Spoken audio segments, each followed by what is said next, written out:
Heart valves may become faulty, meaning they do not work as they should.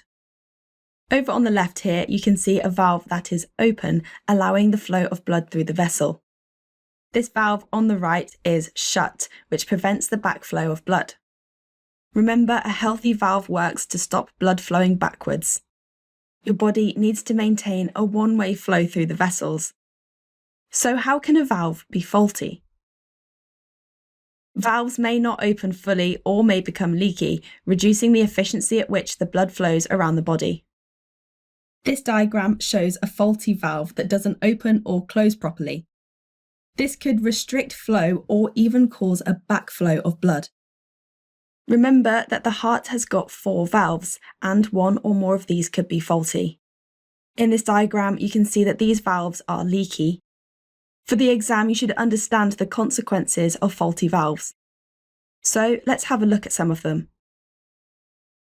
Cells may not receive enough oxygen and glucose for respiration.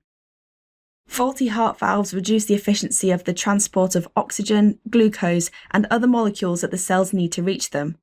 This could cause tiredness, breathlessness, weakness, and also chest pain. These symptoms are uncomfortable to live with, so how can we treat faulty valves? Faulty heart valves can be replaced using biological or mechanical valves.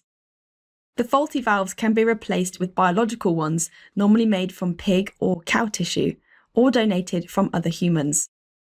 On this side of the heart in our diagram, you can see a mechanical valve. These valves can be made from plastic or metal. For the exam, you should know some of the advantages and disadvantages of treating cardiovascular diseases using mechanical or transplanted valves. So let's take a look at some of them. So, some advantages to start off with.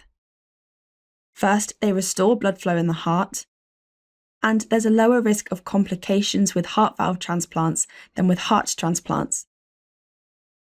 However, you need to bear in mind that valve replacement does come with some risks too. Biological valves can wear out, and blood clots can form around mechanical valves.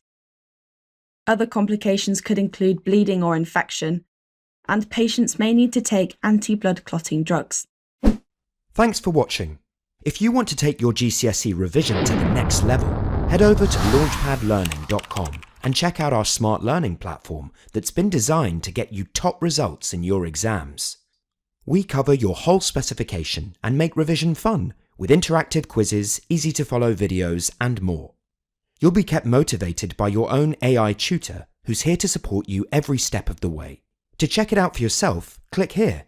Or click here to keep watching a selection of the videos from our full GCSE Biology course. See you there!